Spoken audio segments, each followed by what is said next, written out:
నమస్తే. ప్రస్తుతం మనతో పాటు ప్రముఖ డైరెక్టర్ అలాగే సినీ రాజకీయ విశ్లేషకులు గీతా కృష్ణ ఉన్నారు. ఆయనతో మాట్లాడదాం. Hi sir. హాయ్ సార్, తెలంగాణలో కాంగ్రెస్ ప్రభుత్వం వచ్చి దాదాపు 6 నెలలు అవుతుంది. అసలు ప్రభుత్వం ఏం చేస్తుంది అనే క్వశ్చన్ చాలా మందికి వస్తుంది. ఎందుకంటే చేయాల్సిన గ్యారంటీల గురించి మర్చిపోయి కేవలం మూసీ డెవలప్మెంట్, హైడ్రా కూల్చివేతలు ఇవే ముందు కనిపిస్తున్నాయి. అసలు జాబ్ క్యాలెండర్ లేదు అని చెప్పేసి విద్యార్థులు, యూత్ అంతా బాధపడుతున్నారు. అంటే జాబ్స్ గురించి డిఎస్సి ఇచ్చారు కానీ ఎప్పుడు ఇస్తారో కూడా, ఎప్పుడు నియామకం చేస్తారో కూడా తెలియదు. ఇంకో పక్క గ్యారంటీలు అన్నారు, వాటి గురించి అసలు ఊసు లేదు. ఒక ఫ్రీ బస్సు మాత్రమే కనిపిస్తుంది కళ్ళకి అని మాట్లాడుతున్నారు సార్. ఇలాంటి విమర్శలు వస్తున్నాయి. మీరేమంటారు సార్? యాక్చువల్గా ఈ ఏమీ చేయలేని పరిస్థితులకి 2 కారణాలు. ఒకటి, అంతకుముందు ప్రీవియస్ గవర్నమెంట్ చేసిన అప్పులు ఏ స్టేజ్లో వీళ్ళకి స్వాధీనం చేస్తున్నారు గవర్నమెంట్. ఆ విధంగా టీఆర్ఎస్ కాల్డ్ బీఆర్ఎస్ కూడా పాత్ర ఉంది ఇందులో. ఈయన చేయలేకపోవడానికి గల కారణం ఇక్కడ కాంగ్రెస్ బీఆర్ఎస్ పోటీల్లో బీఆర్ఎస్ చేసిన పొరపాట్లు వీళ్ళకి కూడా అనుకుంటాయి. వీళ్ళు అర్జెంట్గా వెళ్ళారు, అంత డబ్బు ఎక్కడి నుంచి వస్తుంది? చంద్రబాబు నాయుడు అన్నట్టు సంపద సృష్టించాలి. ఓకేనా? సంపద సృష్టించాలంటే ఏదైనా లంచాలన్నా తీసుకోవాలి. పెద్ద పెద్ద బిగ్ ఫిష్ల దగ్గర పెద్ద పెద్ద ఫ్యాక్టరీలని ఇన్వైట్ చేసి వాళ్ళ ఇన్వెస్ట్మెంట్కి ఇంత అవుతుంది కాబట్టి నీకు 3,000 కోట్లు వర్క్ చేసి ల్యాండ్ ఇస్తున్నాను కాబట్టి మాకు 500 కోట్లు. ఆ విధంగా కొంత సంపద పెంచుకోవచ్చు. ఎనీ స్టేట్ చేసే పని నీ యొక్క ప్రాపర్టీస్ నువ్వు అమ్ముకోవడం కానీ తాకట్టుగానే పెట్టాలి. ఆ విధంగానే జగన్ మొత్తం తాకట్టు పెట్టేసారు అన్నారు అప్పుడు. సో అది చేయాలి, పని చేయాలంటే డబ్బులు ఉండాలి కదా. సెక్రటేరియట్లో జీతాలు ఇవ్వాలా, అన్ని డిపార్ట్మెంట్కి ఇవ్వాలా. ప్రామిస్ అందుకునే సుప్రీంకోర్టు ఎలా పాస్ చేయాలంటే, వేగ్ ప్రామిస్లు చేయకండి, ఫ్రీ బీస్ ఇవ్వకండి. నువ్వెవడో ఓటు ఇవ్వడానికి అంటాను, ఫ్రీగా ఇచ్చేస్తాను 5 వాగ్దానాలు. ఎందుకంటే ఓట్ల కోసం. అది ఎవడో నియంత్రించట్లేదు. సుబ్రహ్మణ్య స్వామి లాంటి 10 మంది లాయర్లు కలిసి చేస్తే ఫ్రీ బీ అంటే ఫ్రీగా ఇచ్చాడు. ఫ్రీగా ఎక్కడి నుంచి ఇస్తావు? స్టేట్ గవర్నమెంట్లో ఉన్న బడ్జెట్లోది కదా ఇస్తే మిగతా వాటికి ఎలాగ వస్తుంది? ఫ్రీ బీస్ ఎందుకు ఇవ్వాలన్నాను. షెడ్యూల్ క్యాస్ట్ కానీ షెడ్యూల్ ట్రైబల్ కానీ ఫ్రీగా ఎందుకు ఇవ్వాలి? చదువు కోసం వరకు ఇస్తాం. ఆ జనరేషనే ఎస్టీలకు ఎలాగిస్తారండి మన వాళ్ళు. In the name of Ambedkar అమ్మని చెప్పాడు. మీకు అలాగా అంబేద్కర్ విగ్రహాలు కట్టమన్నాడా? మాట్లాడితే విగ్రహాల మీద గొడవ పడుతూ ఉంటారు. ఎందుకు కట్టాలి? ఆయన ఎవరు కట్టమనలేదే. Is a great man. ఆయనతో పాటు చాలామంది కలిసి రాసిందే రాజ్యాంగం అని ఈ మధ్యన బయటకు వస్తున్నాయి. ఆయన ఒక్కరే కదా. నేను ఒక్కడనే అనలేదే. ఆయన కూడా ఒక్కడే అనలేదు. సో ఆయన అనవసరంగా మనం డీమీన్ చేయకుండా ఆయన పేరు చెప్పుకుని చేసే వాళ్ళకి ఎందుకు ఇవ్వాలి మీరు ఉద్యోగాలు? ఫ్రీ ఒకసారి ఇస్తారు. ఇంకా ఒక ఫ్యామిలీలో అయితే నాకు తెలిసిన ఫ్యామిలీలో తెలుసు, ఫ్రెండ్స్ రేఖల్లో 7 ఐఏఎస్ ఆఫీసర్లు. ఇంకా వాళ్ళ కొడుకులకి ఇంకా రిజర్వేషనే. ఎలాగిస్తారన్నాను, అది పొరపాటు అన్నాను. సో ఇలాగా స్టేట్ గవర్నమెంట్ చాలా అసలు ఇండియన్ గవర్నమెంటే చాలా రిఫర్మేషన్ తీసుకురావాలి, చాలా సవరణలు చేయాలి, రాజ్యాంగ సవరణ చేయాలి. రాజ్యాంగ సవరణ చేస్తుంటే వద్దనే వాళ్ళు 50% ఉంటుంది. బీజేపీ చేస్తారంటే రాజ్యాంగ సవరణ చేయకపోతే కాశ్మీర్ మన అయి ఉండేది అప్పుడు. సింపుల్ క్వశ్చన్ అది. అందుకనే బీజేపీ ఆదర్శాలు చాలా మంచి. ఓకేనా? వాళ్ళు ఎక్కడ సెపరేట్ చేశారంటే సెక్యులర్ స్టేట్లో ఉన్న దాన్ని ముస్లింకి ఎగనెస్ట్, వాళ్ళు ఎగనెస్ట్ అని వాళ్ళే దొరికిపోయారు. అటువంటి కొన్ని పొరపాట్లు చేశారు కాబట్టి. అదర్వైజ్ ఈ స్టేట్ గవర్నమెంట్ సెంట్రల్ గవర్నమెంట్కి వీళ్ళకి అపోజిషన్. అక్కడ కాంగ్రెస్ లేదు, సిట్టింగ్ గవర్నమెంట్లో బీజేపీ ఉంది. సరేనా? ఇప్పుడిప్పుడే పెరుగుతుంది. ఆ టైంలో కర్ణాటక వచ్చింది. దాని తర్వాత ఈయన యొక్క వాయిస్ ద్వారా ఇతని ద్వారా వచ్చింది. ఇక్కడ లేకపోతే కాంగ్రెస్ రాదు. Only because of Revanth Reddy. ఎన్ని 100 సార్లు చెప్పినా ఇదే చెప్తాను. రేవంత్ రెడ్డి రీకన్స్ట్రక్ట్ చేసి మళ్ళీ బాగా చేశాడు కాబట్టి అది ఇక్కడ కాంగ్రెస్ వచ్చింది. ఆ వచ్చిన సందర్భంగా అక్కడ కూడా ఫ్రీ బీస్ అంటే ఫ్రీగా ఇస్తాను 5 వాగ్దానాలు 6 వాగ్దానాలు చేశాడు. ఒక బస్సు అటువంటి ఏదో చిన్న తప్పితే ఏం చేయలేకపోయాడు. ఇక్కడ అంతే, ఆంధ్రాలో చంద్రబాబు నాయుడు అంతే. ఏదో గెలవటం కోసం, ఒడ్డు దాటడం కోసం ఒక పడవను ఉపయోగించుకున్నట్టుగా ఈ ఫ్రీ బీలు పెట్టారు. ఓకేనా? ఆ ఫ్రీ బీలు కరెక్ట్ కాదు అని సుప్రీంకోర్టు పాస్ చేసే వరకు ఏ గవర్నమెంట్లోనూ ఇలాగే జరుగుద్ది. రేవంత్ రెడ్డి స్పెషల్గా కాదు, చేయాలంటే డబ్బులు ఉండాలి కదా. సో దీన్ని డైవర్ట్ చేయడానికి హైడ్రా పెట్టారు. కానీ హైదరాబాద్ ఇంకా డబ్బులు పోవడమే తప్ప రావు కదా సార్. డబ్బులు పోవడం అనేది మనం అనుకుంటున్నాం. రిమూవ్ చేసిన ప్రాపర్టీస్లో పలానా కట్టడానికి ఒక ప్రైవేటైజ్ చేస్తాడు, ఒక 500 కోట్లు అడుగుతాడు. నువ్వు అలా అడగకుండా వీళ్ళు స్వాధీనం చేసుకున్నా కదా నాగార్జున వాళ్ళను. అలా కాకుండా ఒక పెద్ద ఒక 5 ఎకరాలు ఒక 500 కోట్లు అనుకోండి, 500 కోట్లు కాంట్రాక్ట్ ఇవ్వచ్చు 99 ఇయర్స్కి. 99 ఏమో 36 ఇయర్స్ ఇవ్వచ్చు. ఇక్కడ అంత పెద్ద ప్రాఫిట్లో ఒక 1000 కోట్లు పెట్టాలంటే you have to give for 99 ఇయర్స్కి. అలా ఇచ్చిన ప్రాపర్టీస్ ఉంటాయి.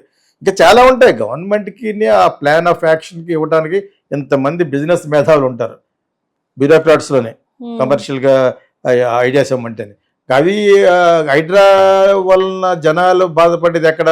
ఒక సామాన్య మానవులు, మిడిల్ క్లాస్ పీపుల్ దెబ్బతిన్నారు. వాళ్ళు కష్టపడి ఒక డ్రీమ్ హౌస్లో కట్టుకున్న ఫ్లాట్ కానీ ఇల్లు కానీ వాళ్ళు దెబ్బేస్తారు. అది ఒక్కటి తప్పితే హైడ్రా ఇస్ గుడ్. హైడ్రా ఇప్పుడు ఈ సందర్భంలో గుడ్ ఎందుకన్నామంటే సిటీ బాగుపడుతుంది. లేకపోతే మీరు వర్షం ఒక చుక్క కురిస్తే రోడ్లోకి వచ్చేస్తుంది, స్ట్రీట్ మీద వచ్చేస్తుంది. ఇన్ఫ్రాస్ట్రక్చర్ పాడైపోయింది. ఎందుకంటే మిగతా చెరువులన్నీ వాళ్ళు కట్టేశారు కాబట్టి. ఇక్కడ ఉన్న చెరువులు మెడ్రాస్ ఎక్కడ లేవట, హైదరాబాద్లో ఉన్నవి.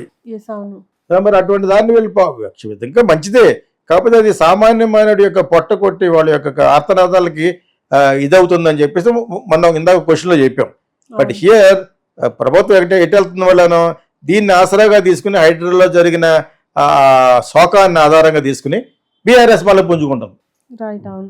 ప్లస్ ఏమో అక్కడ ఏంటి ఏదో విధంగా బీఆర్ఎస్ నిరికించి బీఆర్ఎస్తో కొలైడ్ అయ్యి దట్ ఈస్ కొయిలేషన్ అయ్యి బీజేపీ కూడా ఫార్మ్ చేయొచ్చు. దాని గురించే కదా కవిత ట్రీట్మెంట్ ఇచ్చారు, జైలు ట్రీట్మెంట్ ఇచ్చారా? దాంతో సగం అయిపోయారు. ఇప్పుడు బీజేపీతో కలిసి కాంగ్రెస్ని దెబ్బ కొట్టాలి. పర్టికులర్గా రేవంత్ రెడ్డి దెబ్బ కొట్టాలని మోడీ అనుకోడు. Because is representing Congress. ఇక కాంగ్రెస్ రావడానికి ఆయన కారణం కాబట్టి రేవంత్ రెడ్డి దాన్ని టాపుల్ చేయడానికి చూస్తాడు with the help of BRS. They already started.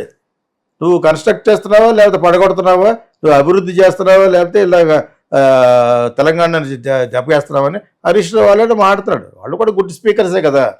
అంచేత ప్రస్తుతం గవర్నమెంట్ పొజిషన్ ఏంటంటే కాంగ్రెస్ ఏదో విధంగా ఇక్కడ కర్ణాటకలో పడగొట్టాలి. That is BJP agenda. Tamil Nadu అలాగే చేయలేరు, కేరళ అలాగే చేయలేరు. ఎక్కడ పాసిబిలిటీ ఉంది? With the help of Chandrababu Naidu and Pawan Kalyan at least ఆంధ్రాలో 9 సీట్స్ వచ్చినాయి. అసలు ఆంధ్రాలో బీజేపీ అనేది ఉంటుందని నాకు అసలు తెలీదు, వస్తుందని. మరి వాళ్ళ ప్లాన్ కరెక్ట్, వాళ్ళే కరెక్ట్ మనకంటేనే ప్లాన్ వేశారు. చంద్రబాబు మన పవన్ కళ్యాణ్ పట్టుకున్నారు. పవన్ కళ్యాణ్ అంటే ఏంటి? కాపుల కమ్యూనిటీ అంతా పట్టుకున్నట్టు లెక్క. ఒక మీటింగ్కి వెళ్తే 1,00,000 మంది రావడం అనేది ఆ గొప్పతనం ఉన్నా కూడా పవన్ కళ్యాణ్కి. ఇప్పుడు అతను ఎవరిని రిప్రజెంట్ చేస్తున్నాడు? కమ్యూనిటీ రిప్రజెంట్ చేస్తున్నాడు. ఎవరికైతే ఎక్కువ ఓట్లు ఉన్నాయి 37%. ఓకేనా? సో దాంతో కలిసి చంద్రబాబు నాయుడుతో కూడా కలిసి జైల్లో ఉన్నవాడు బయట కూడా పెట్టి జైల్లో పెట్టింది వాళ్ళు. మీకు అర్థమైంది ఇప్పుడు? సో ఈ పాలిటిక్స్లో ఇవన్నీ కూడా సర్వసాధారణం. వాళ్ళు height of politics, dirty politics చేస్తున్నారు బీజేపీ. ఎందుకంటే వాళ్ళు కావాలి. పాలిటిక్స్లో డర్టీ క్లీన్ ఉండదు, అసలు క్లీన్ పాలిటిక్స్ ఉండదు. పాలిటిక్స్ డర్టీగానే ఉంటుంది. సో ఇటువంటి డర్టీ పాలిటిక్స్ ఎవరైనా చేస్తారు. మొన్నటి వరకు బీఆర్ఎస్ చేసేది, ఆయన వాళ్ళ కొడుకు చేసేవారు, వాళ్ళ అమ్మాయి చేసింది. వాళ్ళని పట్టున్నారు. ఎక్కడ దొరుకుతారో అందరూ లెక్కలో దొరికింది. పట్టుకున్నా వదలలేదు అసలు, ఉడుం పొట్లాగా. ఎందుకు? వాళ్ళు వచ్చే రేపు వీళ్ళతో కలిసి పోటీ చేస్తేనే కాంగ్రెస్ పడిపోతుంది. రేవంత్ రెడ్డి పడిపోవాలని కాదు, ఇక్కడ కాంగ్రెస్ పడిపోవాలి. ఇక్కడ కర్ణాటకలో కాంగ్రెస్ పడిపోవాలి. సో దానికోసం వాళ్ళు వేసే మాస్టర్ ప్లానే ఇప్పుడు మనం జరుగుతున్న పర్యవసానం. దానికి తోడుగా ఇది చేయడానికి డబ్బులు లేక అవి లేక ఇవి లేక ఏం చేసాడు ఈయన? అట్లీస్ట్ అక్కడైతే చంద్రబాబు నాయుడు అబద్ధం ఆడాడు. 3,000 కంపెనీలు వస్తున్నాడు. 3 కంపెనీలు రాలేదు ఇప్పటివరకు. 3,000. మా 3 కంపెనీలు కూడా పారిపోతారు నేను మొన్న కురిసిన వర్షాలు చూసి. అర్థమైందే? అలాగే ఆయన చేయగలడు, మిగతా వాళ్ళు చేయలేరు. అలాంటి పచ్చబద్దాలు మనం వేరే వాళ్ళు చేయలేరు. ఇప్పుడు ఇక్కడ ఏమైనా అబద్ధం ఆడతాడు రేవంత్ రెడ్డి? సంపద ఎలా సృష్టించగలవు? డబ్బులు ఉంటేనే పని చేయాలి. డబ్బులు లేకపోతే సెక్రటేరియట్లు కూడా పోతారు బయటికి ఈ రోజున. శీతాలు పోతుంది మరి. ఎన్ని వేల కోట్లు ఇవ్వాలా మంత్ తిరిగి వచ్చేటప్పటికి? సో ఇవన్నీ కూడా అందుకనే ఏదో శంకర్ సినిమా ఉంటుంది కదా, ఒకే ఒక రోజులో సీఎం చేస్తాడు. ఏం సినిమా? అర్జున్ సినిమా. ఒకరోజు సినిమా సీఎం అవుతాడు కదా, ఆ ఒక్కరోజు కూడా చేయలేడు. అంత డిఫికల్ట్ అని. సో ఆ సీఎం పాత్ర అనేది అంత ఈజీ ఏం కాదు. అందులో ఇన్ని పక్కల నుంచి పద్మవ్యూహంలాగా ఇంత అపోజిషన్ ఉంటేనే. బట్ అక్కడికి కూడా maximum Revanth Reddy is trying to do. కానీ ఎలా చేయగలడు? డబ్బులు ఉండాలి. సెంట్రల్ గవర్నమెంట్ బడా భయ్య అన్న కూడా ఎక్కడైనా మావ అని కానీ వంగ తోట కూడా మావ అనొద్దన్న టైపు అర్థం మీకు. ఎవరెవరు బొడ్డి గారికి కూడా తెలీదా ఇతనికంటే వయసులో 20 ఏళ్ళు పెద్దోడు, మ్యాక్సిమం 20 ఏళ్ళు పెద్దోడు ఆయన వీళ్ళ ఇద్దరికంటేనే. చంద్రబాబు నాయుడు గారి కంటే కాదు వీళ్ళ కంటే మన రేవంత్ రెడ్డి కంటే వీళ్ళందరికీ ఆయన చేత ఆయనకి తెలియదా, వాళ్ళకి అందరికీ అన్నీ తెలుసు. వాళ్ళని గైడ్ చేయడానికి కూడా చాలా మంది ఉంటారు. జనరల్గా మోడీ గారు ఎవరి మాట ఎండు, ఒక అమిత్ షా మాట తప్పితేనే ఎండు. ఎందుకంటే ఆయనకు ఆల్రెడీ వడబోసాడు గుజరాత్ సీఎం గాను. అని చేత రేవంత్ రెడ్డి నువ్వు ఈ పక్క వస్తే హెల్ప్ చేస్తానంటాడు. నీకున్న 30-40 మంది వాటితో పాటు తీసుకురాగలితే ఎక్కడికి బీజేపీలో కలిసిపోవటానంటే అప్పుడు there will be A future. అలా ఊరుకుంటారు. సో ఇప్పుడు ఇదంతా పాలిటిక్స్ ఏంటంటే ఈయన ఆంధ్ర అండ్ తెలంగాణలో బీఆర్ఎస్ని సర్దేశారు వాళ్ళు. బీజేపీ ఏమంటే అది మాట్లాడాలి. ఇంకా కేసు కూడా ముయ్యలేదు, కవిత కేసు ఇంకా ముయ్యలేదు, కేజ్రీవాల్ మీద కేసు ముయ్యలేదు, మనీష్ సిసోడియా మీద ముయ్యలేదు. తెలుసా మీకు? అలా పెట్టారు. అది వాళ్ళ యొక్క స్ట్రాటజీ. అది బీజేపీ ఉన్నంతకాలం వాళ్ళు వేసే స్ట్రాటజీ. అర్థమైందా మీకు? రూలింగ్ పార్టీకి సాధారణంగా వంగు ఉండాలి అబ్సల్యూట్ మెజారిటీ వస్తేనే. మొన్న వచ్చిన మెజారిటీతో అయితే కాదు. ఇప్పుడు రేపు హర్యానా ఓడిపోవాలని కోరుకోను కానీ ఓడిపోయింది అనుకోండి బీజేపీ, తేడా వచ్చేస్తుంది. కాశ్మీర్ ఓడిపోకూడదు. కాశ్మీర్ మటుకు బీజేపీ ఎందుకు రావాలంటే లేకపోతే వాళ్ళ జులుం పెరిగిపోయి అక్కడ చాలా దరిద్రమైన పాలిటిక్స్ అక్కడ. అసలు అక్కడ ముస్లిమ్స్ అనుకున్న వాళ్ళే టెర్రరిస్టులని పోషిస్తూ ఉంటారు. అసలు కాశ్మీర్లో వీళ్ళ విజయమే బీజేపీకి మంచి పేరు ఇంటర్నేషనల్గా. ప్లస్ ఒక 6 నెలలు no internet nothing, house arrest చేసి పడేశారు. దుర్భరం లైఫ్ రాదు నీకు. మళ్ళీ అక్కడికి శ్రీనగర్ దాటి వెళ్ళిపోతే వస్తుంది తప్పితే అక్కడ రాదు. ఆ విధంగా వాళ్ళని బంధించేశారు. దానికి BJP correct. I really wish BJP should come back to the power by what ever means. And especially కాశ్మీర్లో ఓడిపోకూడదు బీజేపీ. మరి ఎలా జరుగుతుందో తెలీదు.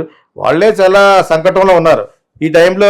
ఇక్కడ తెలంగాణలో ఒక విధంగా మళ్ళీ అకౌంట్ ఓపెన్ చేయాలని చూస్తున్నారు. మళ్ళీ ఆంధ్రాలో మళ్ళీ డెవలప్ అవ్వాలి. ప్లస్ ఆల్సో కర్ణాటకలో మళ్ళీ దే వాంట్ టు రీగెయిన్. ఒకప్పుడు కర్ణాటకలో దీనికి ముందు బీజేపీ కదా, అంటే అక్కడ మళ్ళీ పవర్ తీసుకుంటూ చూస్తారు. ఇది రైట్ ఆఫ్ పాలిటిక్స్. ఇది ఒక్క రేవంత్ రెడ్డి పొరపాటు కాదు. ఇక్కడ మటుకు హైడ్రా తీసుకురావడం కారణం